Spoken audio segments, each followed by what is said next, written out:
반갑습니다. 요즘 어떻게 지내세요? 라고 물으면 주변에서 지친다라는 대답을 자주 듣습니다. 어르신들은 시장도 잘 못 가고 산책하기도 어렵고 더구나 사람 만나기도 힘들다라는 그런 말씀을 하십니다. 우리나라에 코로나19가 들어온 지 1년이 넘었습니다. 평범한 우리의 일상에 많은 제약을 받고 힘겹게 살아온 나날이 1년이 넘었습니다. 우리들의 인내와 노력에 감사드리고 이제 우리의 고통도 얼마 안 남았다는 희망을 가져봅니다. 교당도 한 달이 넘게 비대면 법회를 하고 있습니다. 저희 교무진들도 우리 교도님들 너무 뵙고 싶고 우리 교도님 모두의 건강을 매일 기도하고 있습니다. 아쉽지만 우리들의 시절의 인연입니다. 조금만 더 참아야 되고 또 하루하루 우리의 희망을 놓지 않고 살아가야 합니다. 우리 교도님들께 가벼운 산책을 권장해 드립니다. 아무 생각 없이 걷다 보면 마음이 편안합니다. 걷는 과정에 연불이나 주문을 외우면 더욱 좋고요. 그리고 숫자를 세면서 걸으면 더욱 마음에 집중이 되기도 합니다. 혼자의 시간이 힘들지만 길들여지면 조금씩 혼자만의 평범함도 즐기게 됩니다. 그러면 생각도 정리도 되고 수행의 시간도 되고 또 건강에도 도움이 되는 그런 시간이 될 것입니다. 저는 점심을 먹으면 30분 이상 햇볕도 쬐고 산책을 꼭 합니다. 그래서 천안천변을 걷기도 하고 어떨 때는 교당 옥상에 올라가서 하늘도 바라보는 시간을 갖습니다. 지난번에 지은 식구가 생각납니다. 제목 그대로네. 흰구름 여행가도 허공은 그대로네. 계절은 뛰어가도 대지는 그대로네. 마음은 움직여도 심지는 그대로네. 물고기 헤엄쳐도 물속은 그대로네. 다른 것 비춰줘도 거울은 그대로네. 생각은 변하지만 서원은 그대로네. 우리의 본마음은 힘들다, 지친다, 어렵다, 괴롭다 그런 마음이 없습니다. 본래 마음은 뚜렷하고 고요하지만 그 속에 감사와 은혜가 충만하게 있습니다. 우리 교도님 힘을 내십시오. 조금만 더 참으면 행복한 희망의 소식이 있을 것입니다. 행복은 내 안에 가득 차 있는 것입니다. 마음껏 느끼고 사용하면 더욱 행복해지는 것입니다. 우리가 지칠 때 혼자 크게 한번 웃어보세요. 지친 마음을 달래서 희망과 서운을 찾아 웃어야 합니다. 오늘 한번 웃으면서 하루의 일과를 진행해 보십시오. 의외로 건강에 좋은 습관이 있다고 합니다. 우리 교도님들 어릴 때 의자에 앉아서 발 떠는 그런 과정이 있으셨죠? 부모님들께서 발 떠는 모습을 보면 뭐라고 했습니까? 야! 복 나간다! 발 떨지 말라고 혼내셨고 혼도 나고 그러셨죠? 그런데 의외로 이 발떨기는 우리 몸의 혈액순환에 아주 좋은 그런 운동이라고 합니다. 우리 교도님도 오늘 의자에 앉으셔서 한번 발떨기를 한번 해보시기 바랍니다. 그리고 우리가 가끔 한숨을 쉬는 경우도 있습니다. 그런데 이 한숨 쉬는 것은 바로 깊게 우리가 숨을 쉬는 거기 때문에 의외로 우리 폐 기능을 강화시킨다는 것입니다. 이런 코로나 전국에는 우리가 이렇게 깊은 심호흡을 좀 많이 해볼 그런 필요가 있다고 생각됩니다. 그리고 껌 씹기. 어른들 앞에서 우리가 껌을 씹으면 조금 예의에 부족하다, 좀 건방지다 그런 표현을 하는데 우리 어르신들은 이 하루에 한 10분 정도 껌 씹기 운동을 하면은 치아 건강이라든가 또는 뇌 건강에 좋아서 치매 예방에 도움이 된다는 그런 연구 결과가 있습니다. 그리고 맨손 설거지, 물론 우리가 맨손으로 설거지를 하면 주부 습전이나 여러 가지의 어떤 그런 부작용도 있지만은 맨손으로 설거지를 하면은 우리 손목의 관절, 우리 손의 관절에 도움이 많이 된답니다. 그래서 하루에 한 번 정도는 우리가 세제를 쓰지 않고 우리가 맨손으로 설거지를 해서 우리 손가락을 많이 움직인다면은 바로 우리 몸의 오장육부를 자극해서 우리 건강에 도움이 된다는, 의외로 우리가 건강에 좋은 습관 4가지를 이렇게 말씀을 드렸습니다. 그래서 우리 오늘 교도님 점심을 드시고 또 저녁을 드시고 다리를 떨면서 껌을 씹으시면서 그리고 또 한숨을 크게 쉬면서 맨손으로 설거지를 해보는 그러한 모습을 한번 연출해 보시면 의외로 몸에 좋은 결과가 오지 않겠나 그런 생각을 합니다. 그리고 또 하나 더 우스운 얘기를 또 하겠습니다. 집에 딱풀이가 하나 있죠? 딱풀이 힘이 들어서 잠을 자면은 그것이 뭐가 될까요? 제가 이게 질문을 드리는 겁니다. 딱풀이 이렇게 탁 누우면 와플이 된답니다. 오늘 와플 하나씩 사서 드시는 것도 좋을 것 같습니다. 잠시 우스갯소리를 마치도록 하겠습니다. 우리의 그 마음 공부는 행복과 희망의 바탕이 되는 것입니다. 서울에 인연 있는 교도님이 교당 이전 성금을 보내주셨습니다. 소식도 전하지 않았는데 교당 이전 소식을 알고 보내주신 성금에 감사하여 전화를 드렸더니 목소리가 힘이 차시고 행복한 기운이 가득한 것입니다. 그 목소리를 들으니 저도 힘이 나고 행복해요 라고 그 교도님께 말씀드렸더니, 네 교우님 즐겁지요. 요즘에는 시간이 나서 즐겁고 또 일이 많을 때는 또 바쁘니까 즐겁지요. 그리고 오늘은 교무님 교당에 인연을 맺게 해주셔서 너무 행복하고 좋습니다 라는 그런 말씀을 들었습니다. 그 교도님은 이웃 종교를 신앙하시다가 원불교에 이렇게 인연이 돼서 공부를 하시는 분입니다. 그래서 다른 어떤 분보다도 이 신심과 공부심으로 정진적공을 하시고, 교단일이나 또 인연 있는 분들에게는 정말 못 주어서 한이 될 정도로 그렇게 열심히 자기의 능력껏 인연을 걸어주시는 그런 교도님이십니다. 그리고 그분은 교모님이 법서를 하시면 그렇게 행복해 하시고 또 개인 공부에 철저하십니다. 그러면서도 항상 그 부드러운 미소와 또 다정한 말로서 여러 사람을 포용해 주시고 또 격려도 해 주시고 하는 그러한 그 열정을 가지고 공부하시는 그런 교도님이십니다. 그래서 제가 궁금해서 물어봤습니다. 우리 교도님은 그 열정이 어디서 나옵니까? 라고 제가 물어보니까 그 교도님은 이렇게 말씀을 하셨습니다.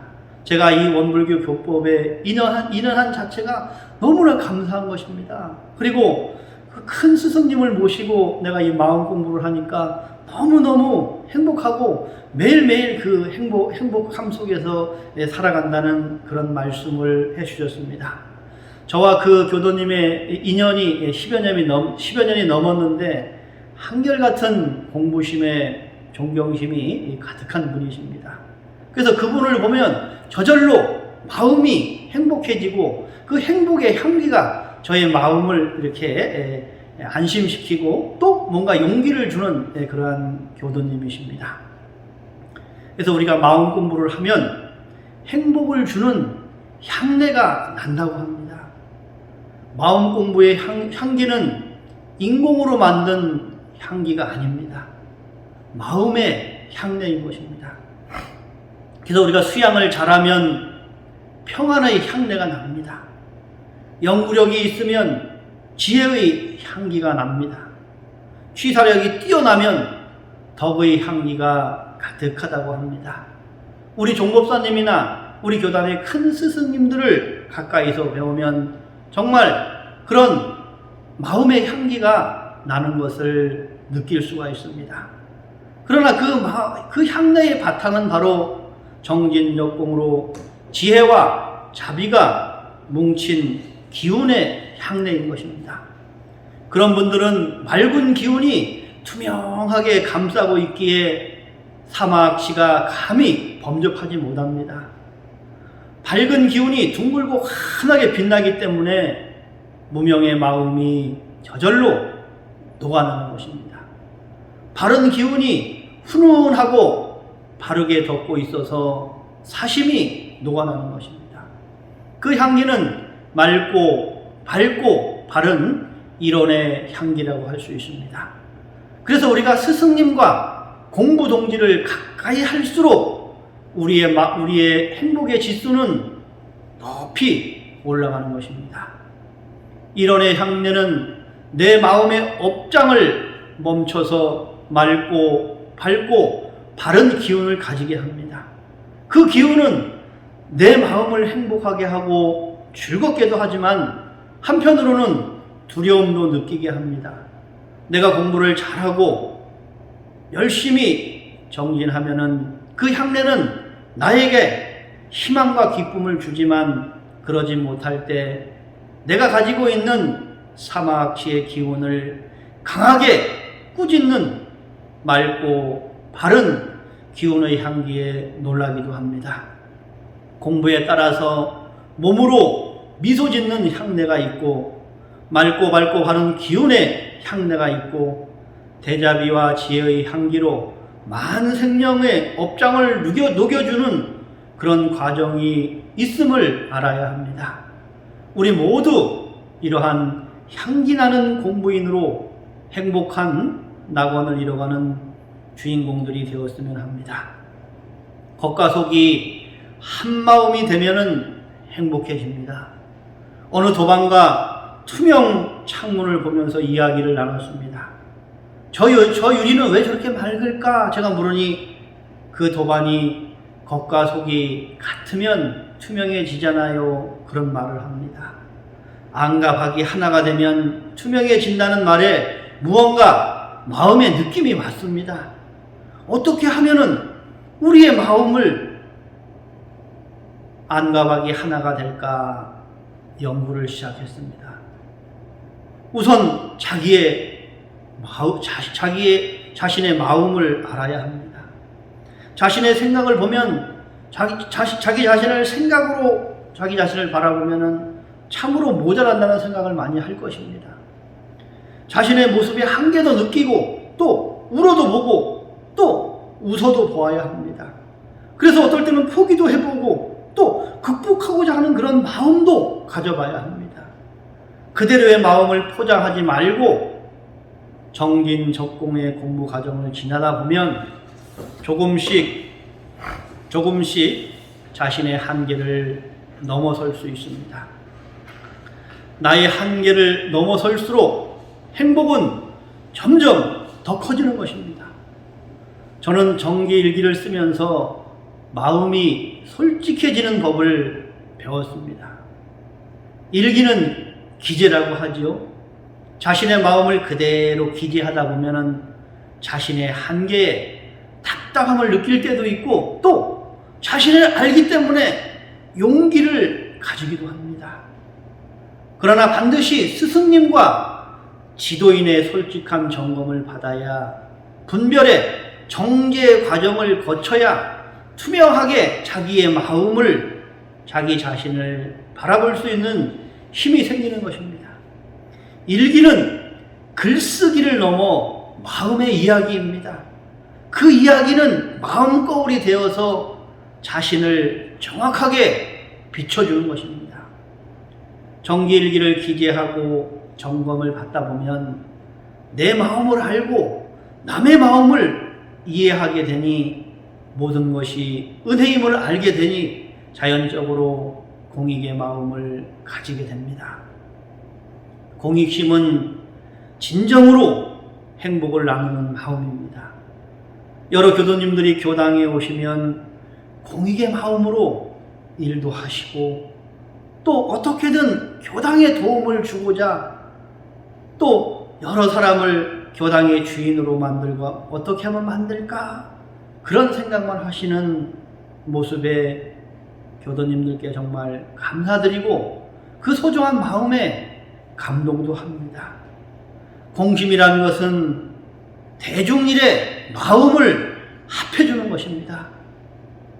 그리고 어느 교도님은 자신의 공부한 이야기를 시간 가는 줄 모르고 저와 문답을 하고 또 많은 이야기를 나눕니다.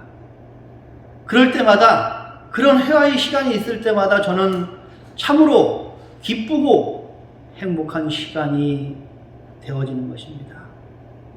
우리 교도님들도 다 같은 마음일 것입니다. 많은 교도님들과 문답의 기회가 많아졌으면 좋겠습니다.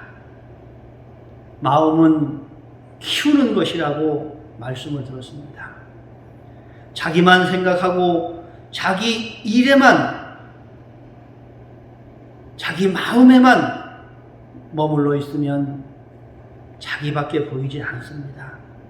그래서 마음 눈을 키워 교당 일도 생각하고 공익을 생각하면서 활동을 하면 그 마음이 자연히 커져서 막힌 업도 풀리고 재물도 들어온다고 합니다. 스승님 말씀에 재물을 늘리고 싶으면 공익사업을 하고 정신사업에 힘써라. 그러면 그 재물은 배가 돼서 자기에게 돌아온다라는 법문을 들은 기억이 있습니다. 물질 위에 물질을 쓰면 소비가 되어지지만 공익사업을 위해서, 정신사업을 위해서 물질을 쓰면 그것은 배가 되어 저축이 된다는 것입니다. 마음은 어떻게 먹느냐에 따라 그 크기가 달라질 수도 있습니다. 그러한 원리를 우리는 알고 있지 않습니까? 그 자체가 행복인 것입니다. 선혜로 영보 도국장 부장의 대종사님은 이 세상에 행복스러운 사람이 둘이 있다. 하나는 제 힘으로 살아가는 사람이요, 둘은 제 힘으로 남들까지 살려주며 살아가는 사람이라고 했습니다. 가끔 제가 행복해 보인다라는 말을 자주 듣습니다. 결론적으로 말씀드리면은 참 행복합니다. 그런 말을 들을 때 자신을 한번 이렇게 돌아봅니다. 마음을 바라봅니다. 어떤 일도 없는데 왜 내가 행복할까? 이 찾다 보면은 그냥 행복하구나 라는 그런 느낌의 결론이 납니다. 나의 행복은 어떤 조건으로 얻어지는 것이 아니라 그냥 행복했던 것입니다. 우리가 조건 있는 행복을 찾다 보면 행복은 점점 멀어지는 것 같습니다. 조건이 충족되었을 때 또 다른 조건을 요구하게 되고, 그러다 보면 행복 충족의 조건을 찾으려고 점점 더 마음을 쓰고, 그럴수록 행복은 매번 나보다 한 발짝 더 앞에 서 있기 때문에 행복하기가 참 힘든 것입니다. 선풍도골이라는 말이 있습니다. 마음 공부를 열심히 하면 우리의 몸도 도인의 모습으로 바뀐다는 그런 말입니다. 어느 교도님이 참으로 얼굴이 편안해서 제가 그분의 심경을 물어봤습니다. 그랬더니 그분이, 교무님, 저는 그냥 매사에 감사하고 행복합니다. 그런 말씀을 하십니다. 그 말씀을 들으니 이제 왜 그분이 편안한 얼굴과 편안한 마음을 가지셨나 이해를 하게 되었습니다. 우리 교도님, 오늘은 조건 없이 행복한 날입니다. 마음껏 그 행복을 즐기는 날이 되었으면 합니다. 행복은 진리를 발견하고 기뻐하는 것입니다. 어릴 적 벌통의 벌들이 들락날락하는 모습에 굉장히 신기하기도 하고 행복하게 바라본 적이 있습니다. 식구들이 집을 자유롭게 왕래하면서 행복했던 저희 어린 시절을 떠오르게 돼서 아마 그런 생각을 했던 것 같습니다. 요즘 저의 일상들은 모두가 신기합니다. 나와 인연하는 모든 사람들, 내가 접하는 삼천의 모습들, 교당에서 일어나는 크고 작은 일들, 유치원 또 어린이집의 아이들 모두에게 감사를 느낍니다. 그리고 나와 접하는 모든 것들에 대해서 많이 배우고 있습니다. 그래서 행복합니다. 그들의 모습 속에서 내가 어떻게 살아가야 될지 그대로 배우기 때문입니다. 그들의 모습을 통해서 인과에 대해서 확실한 믿음을 발견하고 대소용무의 이치에 알아가는 것입니다. 또 그 모습을 보게 됩니다. 그래서 대종사님께서는 현실 경전을 보라고 하셨을 겁니다. 글자 경전 중요합니다. 그렇지만은 이 현실의 경전은 생생하게 살아서 내가 만나는 현실이기 때문에 긴장도 되지만 이 현실 경전은 흥미를 나에게 줍니다. 정산용사님께서는 현실 세상 경전을 잘 읽고 활용하면 자신의 재액은 물론 행복을 오게 할 수 있다고 하셨습니다. 행복의 원리를 아는 사람이 행복을 활용할 수 있습니다. 천안천변에는 여러 가지 종류의 새들이 살아갑니다. 오리들은 보면은 이렇게 모여서 삽니다. 그리고 백로는 긴 다리와 큰 목을 자랑하며 혼자서 먹이 활동을 합니다. 오리는 협동하며 살아가니까 행복할 것이요, 백로는 자력 생활을 하니 그 또한 행복할 것입니다.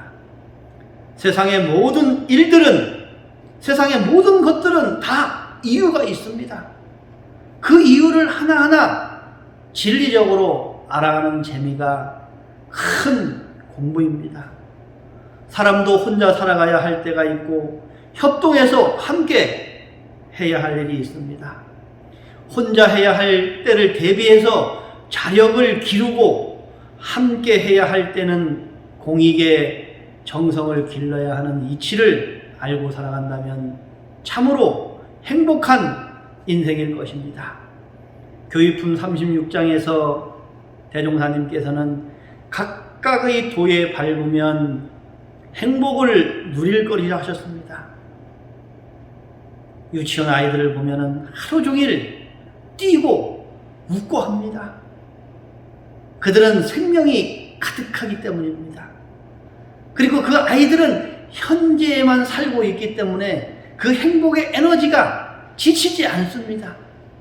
즐겁게 놀고, 즐겁게 먹고, 즐겁게 공부하고, 즐겁게 유치원을 오고 갑니다. 우리 모두 현재에 집중해야 합니다. 우리 가슴에 서원을 품고 사는 사람, 생명 가득한 생생한 사람입니다. 우리 행동에 서원을 실천하는 사람, 현재 최고로 행복을 느끼며 살아가는 사람입니다. 대산용사님께서 참으로 행복할 때가 있다라고 말씀을 해주셨습니다. 그 첫 번째가 진실로 참여할 때 행복하다. 두 번째는 영원한 제도를 받을 수 있는 인연을 찾아 만났을 때 행복하다. 세 번째는 완전한 천도를 받을 수 있는 기회를 만나는 때라 했습니다. 가만히 그 대산용사님의 법문을 살펴보니 우리 모든 교도님들은 행복한 모든 조건을 다 갖추고 계십니다. 우리는 영원한 행복, 무량한 복락의 주인공입니다. 우리 교도님 텅 빈 마음을 그대로 삼켜서 바로 부처를 만나보십시오. 우리의 소원을 삼켜서 희망을 토해내십시오.